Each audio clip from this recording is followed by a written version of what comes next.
But where does practitioner inquiry fit into your practice? And here I'm going to hand over to Jack Morley from the GTC Scotland, just to give us an introduction to what that looks like.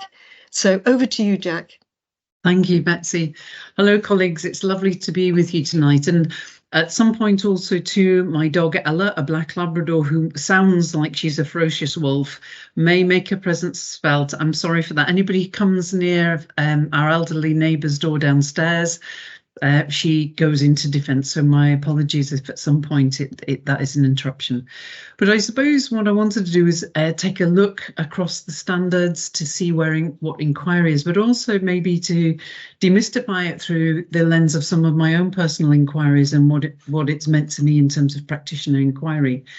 So if I move to just anchor it firstly in the next slide, Kirsten, which is on trusted teaching. This is the strategic plan, like 5-year plan for Education Scotland, is framed under this trusted teaching, and it sets out that idea of that complex relational intellectual work we find ourselves in, both from being a student teacher, supporting student teachers, as probationers, as mentors, as classroom teachers, as leaders, as college lecturers. All of this is the idea of those relationships of authorities and trust we work in, but it's the highly specialist knowledge, skills and ability that we develop as we go through career-long professional learning, and we develop our tacit knowledge. We develop our specialist knowledge because I would argue it's the inquiries that we undertake. So I'm just going to take through the teaching standards, have a look first at what the standard for full registration says about inquiry.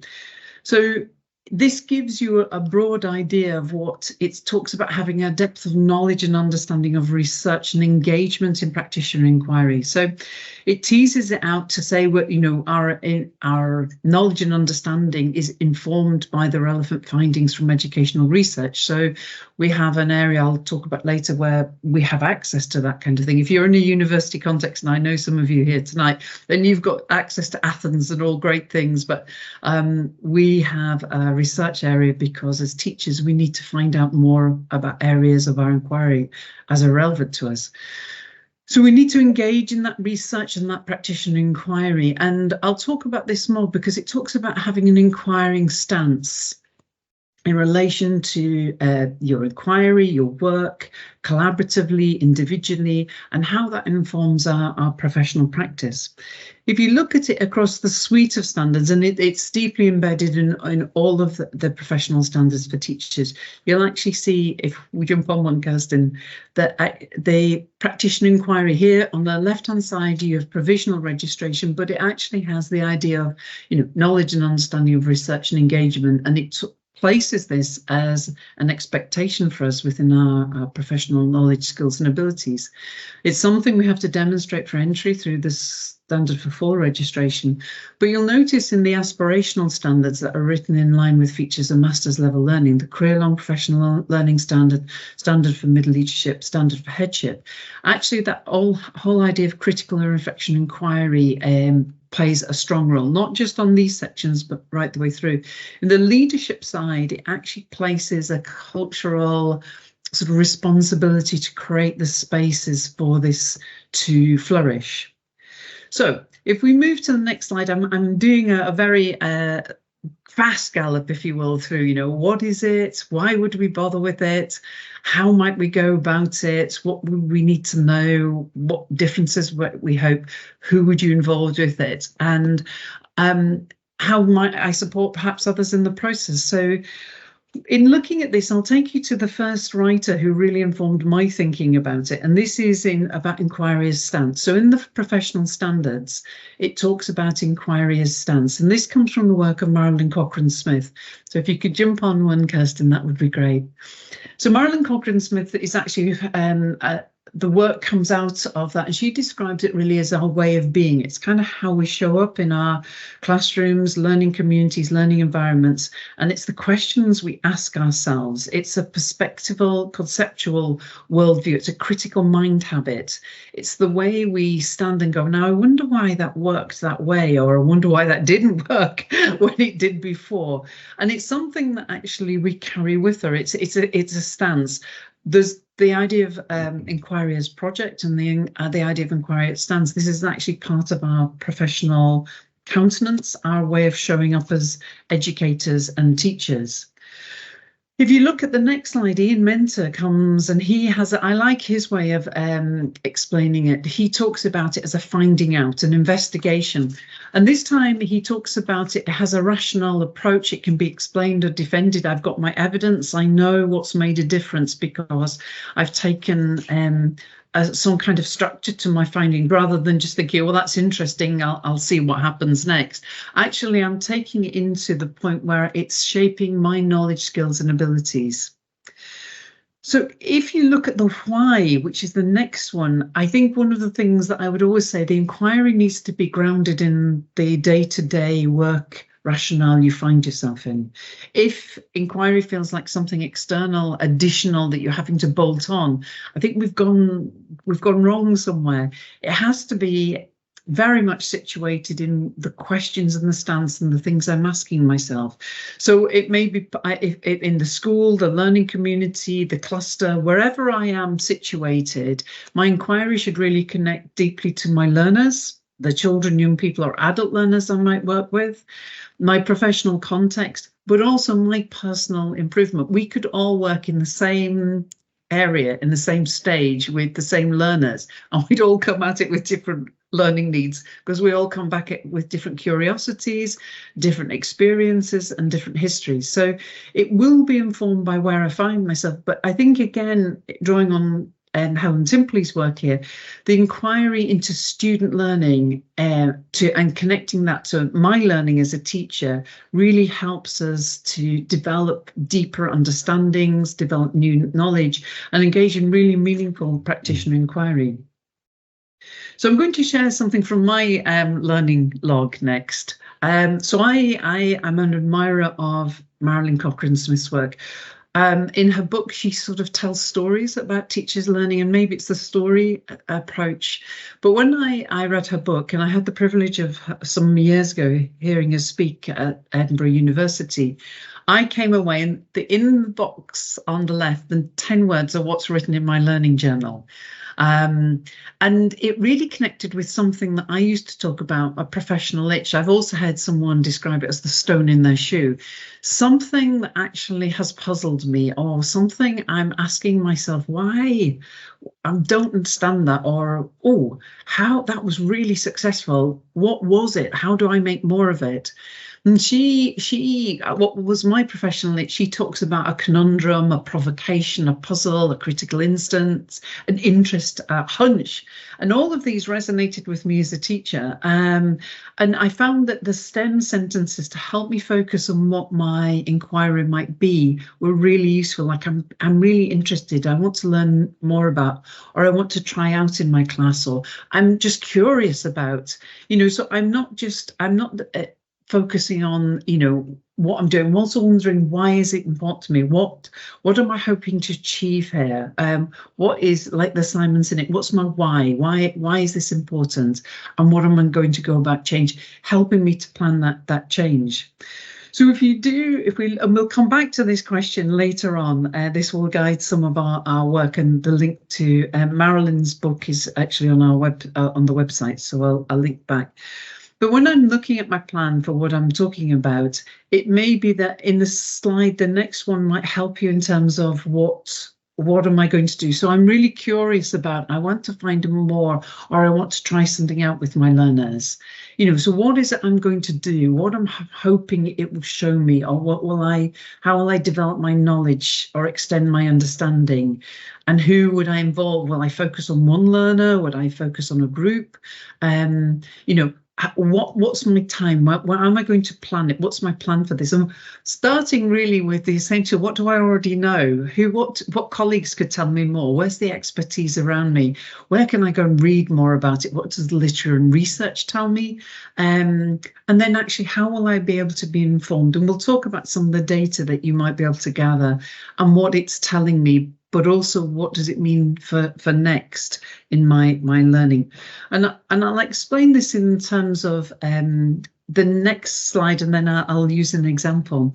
So one of the things that people often get caught up with in practitioner inquiry is, oh, I must do a questionnaire, and actually anything can be data. Anything. It's really what it's telling you, how you interpret it, and how it's informing you. So often I found that sometimes my forward plans or my planning for a series of learning events, and actually my personal annotations on that, so a photograph at the start and my annotations of how I changed it and developed it and why I did that, can be a really useful form of looking back over that unit of work and saying, right, why did I make those changes? What were the learners I was working with telling me about it? Why did I adapt it that way to hit more? What was I hoping to achieve? And how would I even know if I had? What conversations I've had with the learners about it? But the next slide is probably the most important one for me in terms of practitioner inquiry, because there's no point in me doing it on my lonesome unless I'm actually discussing it with my colleagues and collaborating and using my colleagues to inform my thinking. So we're helping to challenge each other's knowledge areas, extending it and making sense together through dialogue. I worked with a fantastic group of teachers in East Lothian, and they were all teachers of Primary 1, and we were looking at a part of inquiry. They had an intervention with the P1 children on Mandarin. And we were discussing this, you know, the what, so what, now what of that. And they were having some really interesting observations about one young boy who the teacher felt his numeracy had improved because of his intervention in Mandarin and counting.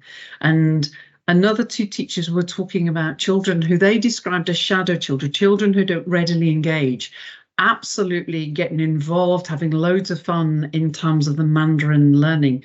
And we were exploring and challenging each other and trying to make sense of this by talking together to develop our collective understanding.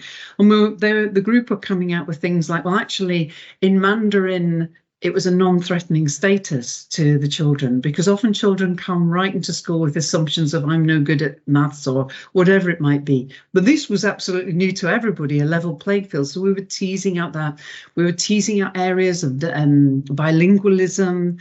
But what we were then going on to is like, well, how does it inform what we need to do next? What impacts, how are we going to, if we saw children engaging in this in a really vivid and dynamic way that don't normally, what do we have to consider?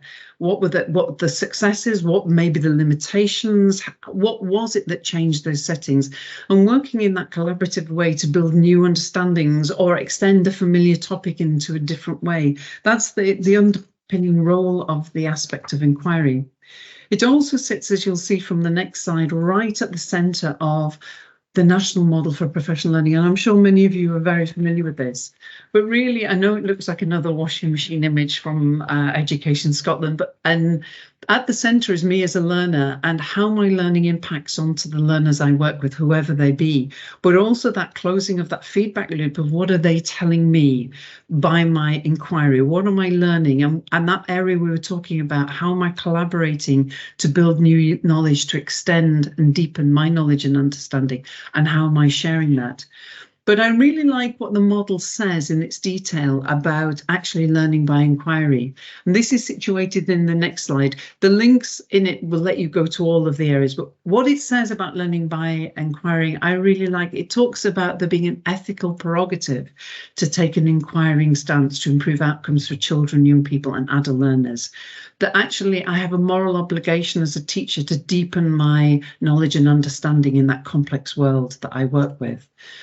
And at the bottom in bold, I've just pulled out, there's a lot of really good stuff here, but the model talks about inquiry-based professional learning, encouraging informed decision-making and clear articulation of why we are learning and teaching the way we are, promoting the voice around so what and what now? How do I extend this? How does this shape and build my knowledge or my agency within my field of work? The next slide really ties it all together, and I've just got a few reference slides to go, but you may have seen this before.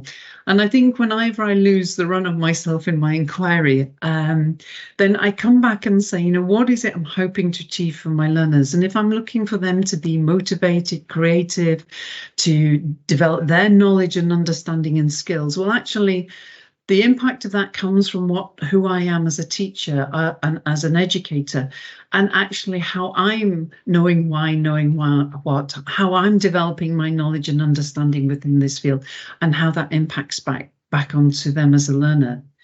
Now, if you'd like to find out more about some of the books and resources I've mentioned tonight, the next link and the slides that will be shared takes you to the MyGTCS website. And within the MyGTCS website, there's an area on practitioner inquiry, which is hyperlinked here too, but also the MyGTCS on the top left-hand corner. If you log into it, you'll find available, there's an area called research, and that has a link to a myriad of different guides, practitioner. The next slide will show you a range of new ebooks, and I've just picked out the ebooks that are particular to inquiry, you know, improving schools through collaborative inquiry, or a guide to practitioner research and education, or leading collaborative inquiry, or, you know, it's an old one, but I think it's David Tripp, the critical incidents in teaching, you know. So these are the kind of things we could even investigate collaboratively a chapter that we're interested in, going back and discuss it. But so there's lots of different useful resources. And the final slide is also to my Connect. So if you had any questions about that, because I know I've galloped through it at a great speed, but these are my contact details. Should you have any questions, of course, I can help with.